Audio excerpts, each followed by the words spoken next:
I mean, the reality is that for the first time in 32 years in this poll, it shows that Republicans are beating Democrats straight up.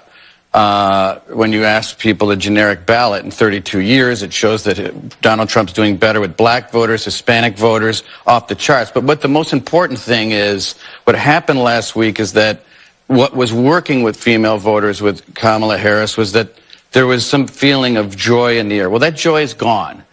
She had a terrible week. She picked a pointless fight with Ron DeSantis. She was losing in the Sun Belt, and she tried to recover by going on The View, which a lot of women watch. She went on The View. You talked about it earlier, and she wanted to clarify the two most important issues that are facing these two candidates: the economy and immigration. And she bombed like Rory at the U.S. Open, and she went out there and said there was nothing she would do that would be different than Joe Biden. And she created a campaign commercial for Donald Trump. And so she's trying to recover. There is no joy in the air. And everybody knows it. And it's obvious that there is a leak in the balloon here in the Kamala Harris campaign. LaQuint-Dickey voted for Obama twice. Since then, he switched to Trump over Harris. She hasn't answered anything about any of her policies, any of them. So there's no clear line of what her policies are. And sometimes there's a trend line that I never noticed before and make me go, whoa. This is one of them, all right? This is the Democratic margin among black men under the age of 45 in presidential elections. You go back to November of 2012, what do you see? You see Obama by 81. Clinton only won him by 63. Then we're all the way down to Biden last time around by 53. A tremendous drop already. And then you take a look at the average of the most recent polls, and Kamala Harris is up by only 41 points. That is about half the margin that Obama won them by back in November of 2012. And this, I think, is, when Barack Obama goes in last week when he was in Pittsburgh, Pennsylvania, essentially talking to young black men, he made it seem like it was a Kamala Harris specific problem. This is part of a long-standing trend of young black men moving away from the Democratic Party, and Kamala Harris is just the latest to face that magnitude of younger black men going towards the Republicans. That was what's most interesting here is the trend line and where some of the biggest drops happened or already happened in this case. How about black men overall? How about black men overall? It's part of the same picture. We're looking once again at younger black men. It looks like the worst Democratic performance since 1960, since JFK versus Richard Nixon. It's the same thing among black men overall. Again, part of a similar trend, but here actually the drop-off isn't as dramatic, right? Barack Obama won him by 85. Then you see 71 with Clinton, 69. Biden, basically the same thing, holding steady. But here, again, very, very weak. Only a 54-point margin. Now, again, still winning them by a large margin, but considerably lower than what we're used to, certainly considerably lower what we had during the Obama years. The bottom line is Kamala Harris with younger black men and then black men overall putting in historically weak performance for a Democratic candidate. Is she getting any relief with black women? All right. So, we're talking about the trend line, right? And black women, look, she's doing better with black women than she is doing among black men. But here, there isn't a trend line almost until we get to Kamala Harris. So again, this is a black margin among black women. Look, Obama won him by 93, very large margin. Clinton won him by 93, a very large margin.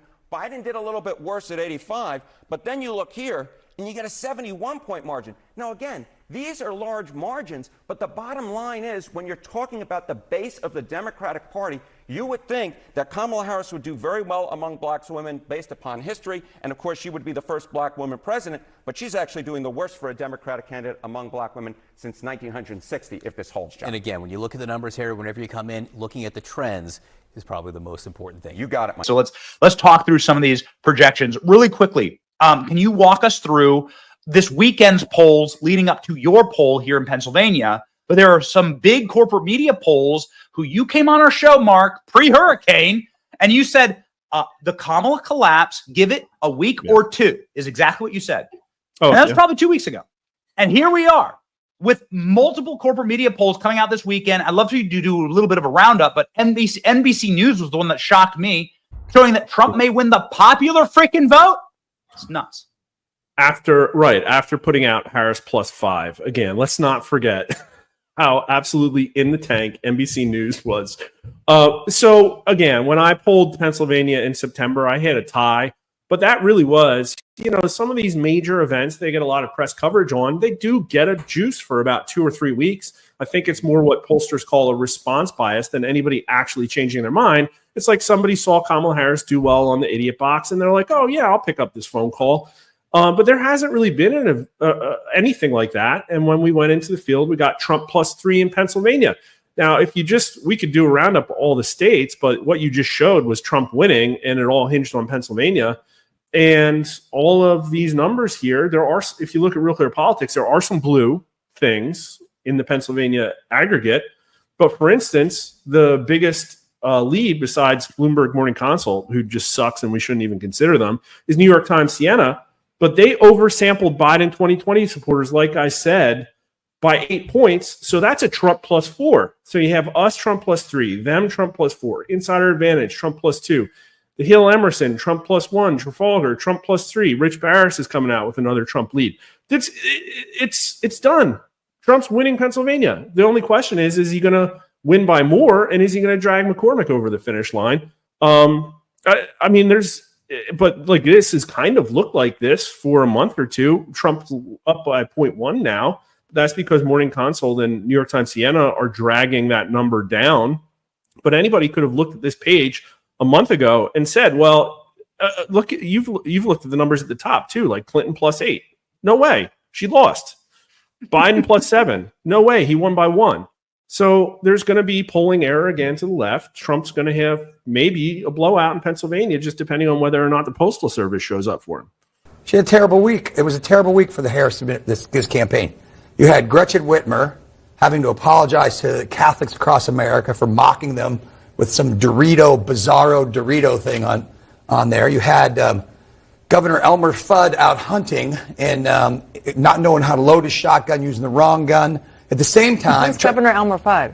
Governor Walz was out there. It looked like Elmer Fudd. Be very, very quiet while hunting for rabbits. Oh my God. Right? So he can't load his shotgun. He's trying to appeal to hunters. He can't load the gun. He's using the wrong gun. At the same time, you have Barack Obama in Pennsylvania where he derided people who own guns. Remember, people in Pennsylvania were bitter and they clinged to guns and religion. Remember that in 2008? So they're trying to appeal to those folks at the same time while he alienates black male voters by chastising. So they had a really tough week this week. All right, now before we get into the best part of the video, I want to tell you all that I love you.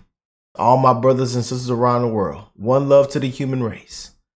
No matter if you're blue, red, Democrat, Republican, liberal, conservative, I want to tell you that I love you. And I'm wishing the best in all you guys' life. Your family, your kids' life, your friends, the neighbors, the strangers around the world in this short time travel. And also to go out and vote. With the most important election of our lifetime. We are living in the biggest history yet, you guys. So go out and vote. And if you haven't already, hit that like button. Subscribe to the channel if you're new here. We keep it real. We do not sugarcoat it. And this is going to be an amazing part of the video that we're going to get into right now. Huge shout out to Election Time. I will leave the link in the description box down below. But let's jump straight into this election night prediction. Let's jump in, y'all. And welcome to Election Night in America 2024, where Vice President Kamala Harris will take on former President Donald Trump. After a hard-fought campaign, it's all come down to tonight, where voters will cast their ballots to elect the 47th President of the United States. It is now 7 p.m. on the East Coast, and voting has ended in the states of Georgia, Indiana, Kentucky, South Carolina, Virginia, and Vermont. We await our first results from this election. In Georgia, Donald Trump is the projected winner of the state's 16 electoral votes. This is a big victory for the former president. It's a state that he lost in the last election, but today he's on track to flip Georgia back and win it by just under a 2-point margin. The peach state will go red once again. Next up in Indiana, this is former Vice President Mike Pence's home state. Even without Pence on the ticket with them anymore, Donald Trump is once again the projected winner in Indiana, winning its 11 electoral votes. He'll also carry Kentucky and the state's 8 electoral votes, as well as South Carolina, winning its 9 electoral votes. However, in Virginia, we have our first ever victory for Kamala Harris, 13 electoral votes going to the vice president. She's going to win the state by just under a 2-point margin, despite Joe Biden having won the state by a double-digit margin 4 years ago. And finally, in Vermont, Kamala Harris once again is the projected winner of the state's 3 electoral votes. And so after the first poll closings of the night, Trump takes an early lead with 44 electoral votes to Kamala Harris's 16. It is now 7:30 here on the East Coast, with polls now closing in North Carolina, Ohio, and West Virginia. Starting off in North Carolina, we can project that Donald Trump is on track to win the state for a 3rd time in a row after winning it in both 2016 and 2020. Trump will win the Tar Heel state's 16 electoral votes by a 2-point margin, expanding from his 1.3% margin against Joe Biden in the last election. Next up in Ohio, Donald Trump is once again the projected winner, winning the Buckeye State's 17 electoral votes. This was an Obama state back in 2012, but Trump has won it in all 3 of the last 3 elections now. Looking at the margin, he'll carry the state by just under 11 points. And then in West Virginia, one of the most conservative states in the country, Donald Trump, the projected winner of its 4 electoral votes. And so now after the second poll closing of the night, Trump expands his lead. He's now at 81 electoral votes. Kamala Harris remains at just 16. It's now 8 p.m. on the East Coast, and we have our largest poll closing of the night. Voting is ending in Alabama, Connecticut, Delaware, the District of Columbia, Florida, Illinois, Maine, Maryland, Massachusetts, Mississippi, Missouri, New Hampshire, New Jersey, Oklahoma, Pennsylvania, Rhode Island, and Tennessee.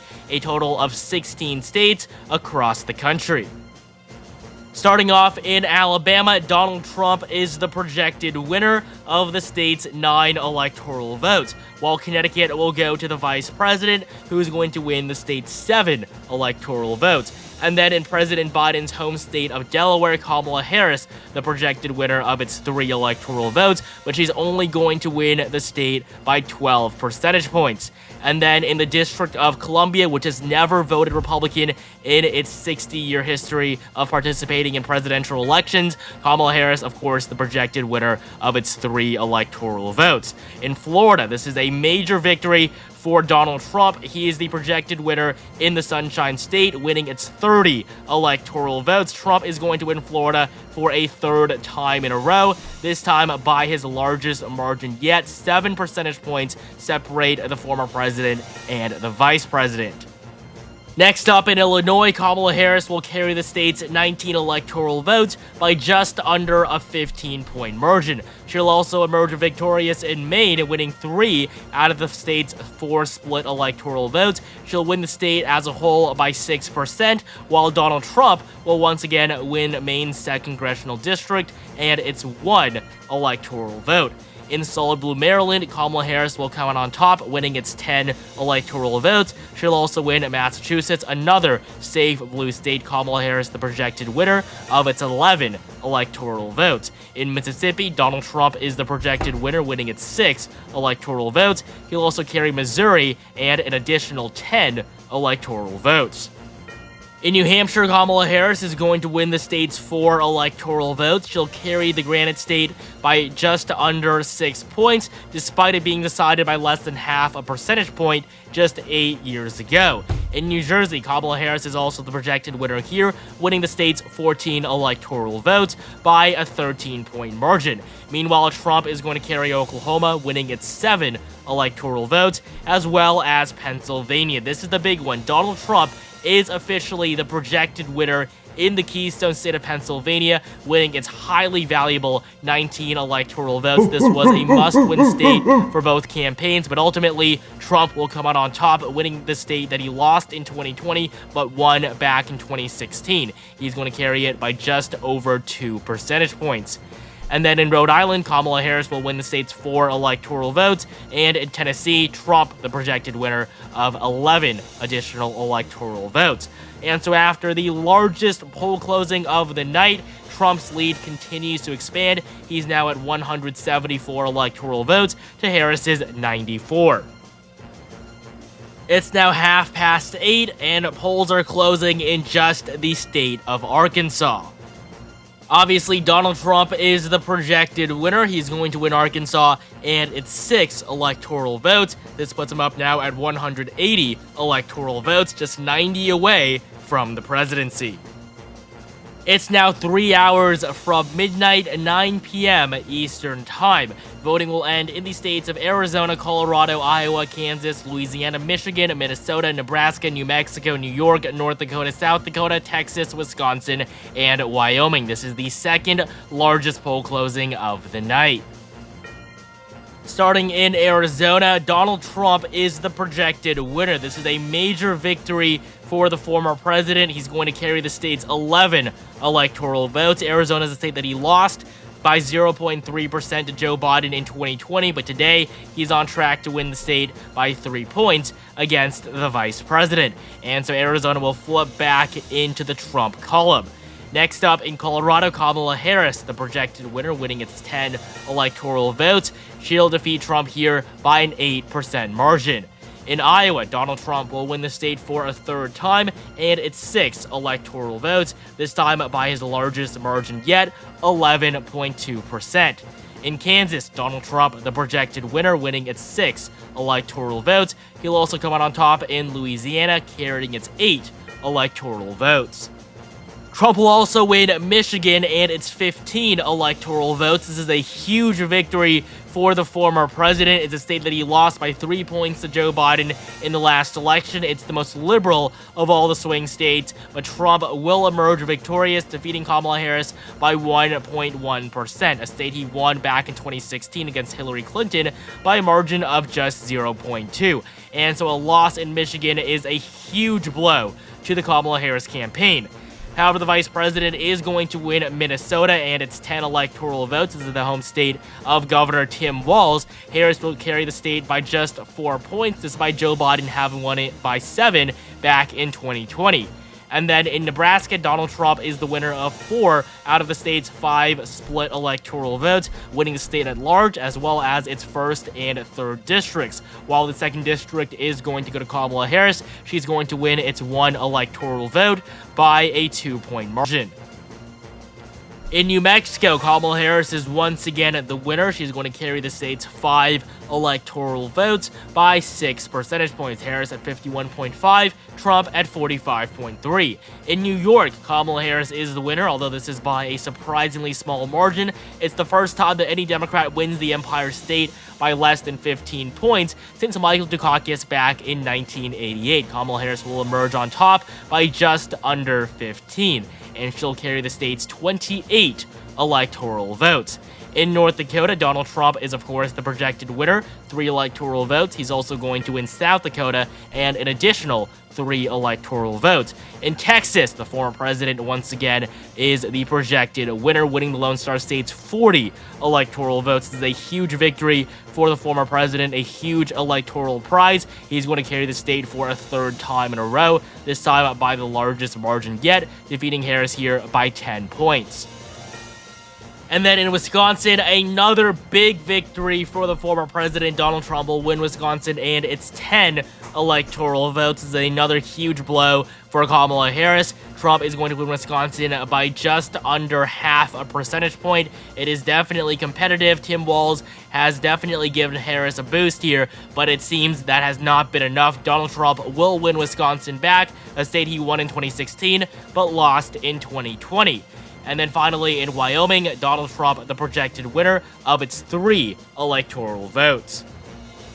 And so at this hour, we can make a major projection. Donald Trump has been elected the 47th president of the United States, defeating Kamala Harris to succeed Joe Biden in the White House on January 20th, 2025. This marks the first time in over a century that a former president is re-elected into the office. After his victories in Wisconsin, Michigan, and Pennsylvania, Donald Trump is at 289 electoral votes, well over the 270 threshold. Kamala Harris at just 148. It's a pretty early call, but Trump is the clear winner of this election. It's now 10 p.m. on the East Coast, and voting has officially ended in Montana, Nevada, and Utah. In Montana, Donald Trump is the projected winner, winning the state's 4 electoral votes. He'll also carry Nevada. This is another major victory for Trump. It's a state that no Republican has won since 2004. Landslide. Trump is going to carry the silver state in this election, winning its 6 electoral votes by just under a 1-point margin. This is a momentous flip for the former president. And finally, in Utah, Donald Trump once again the projected winner, carrying an additional 6 electoral votes. This will put Trump up at 305 electoral votes. Harris remains at 148.